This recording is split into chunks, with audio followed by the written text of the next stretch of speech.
বাংলাদেশে 20 লাখের মতো ক্যান্সার রোগী বর্তমানে আছে, আর প্রতি বছর প্রায় 2 লক্ষ নতুন রোগী শনাক্ত হচ্ছে, যার পরিমাণ অনেক।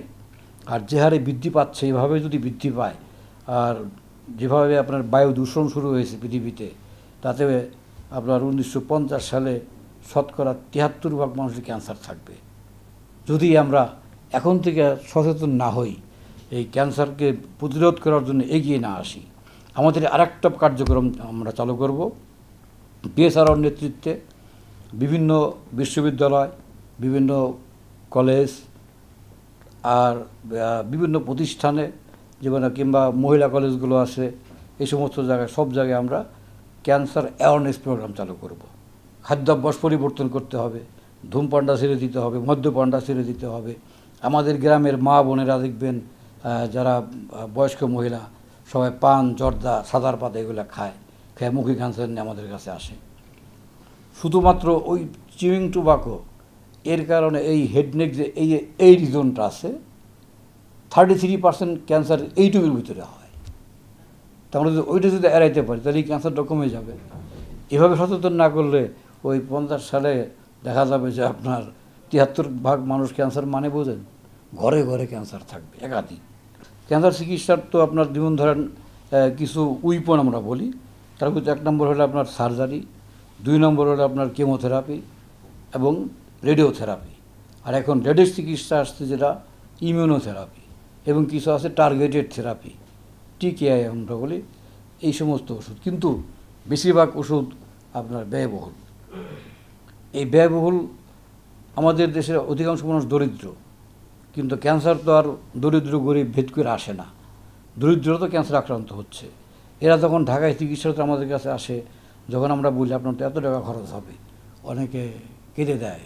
যদি সরকার উদ্যোগ নেয় যে ক্যান্সারের ওষুধে ভর্তুকি প্রদান করা হবে, যেটা আমাদের পার্শ্ববর্তী দেশ ভারতে আছে, যে একটা ওষুধ আমাদের দেশের দাম মনে করেন 20,000 টাকা, সেটা হয়তো ভারতের দাম বাংলাদেশি টাকা হয়তো 5,000 টাকা।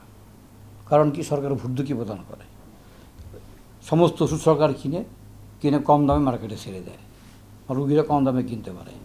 এবং ক্যান্সার রোগীদের সারা ভারতে চলাচলের জন্য যে ট্রেন টিকিট কিছু ফ্রি আছে, আর কিছু 50%, ইভেন বিমানের টিকিটও তাদের অর্ধেক, 50%। কিন্তু আমাদের দেশে এগুলো নেই।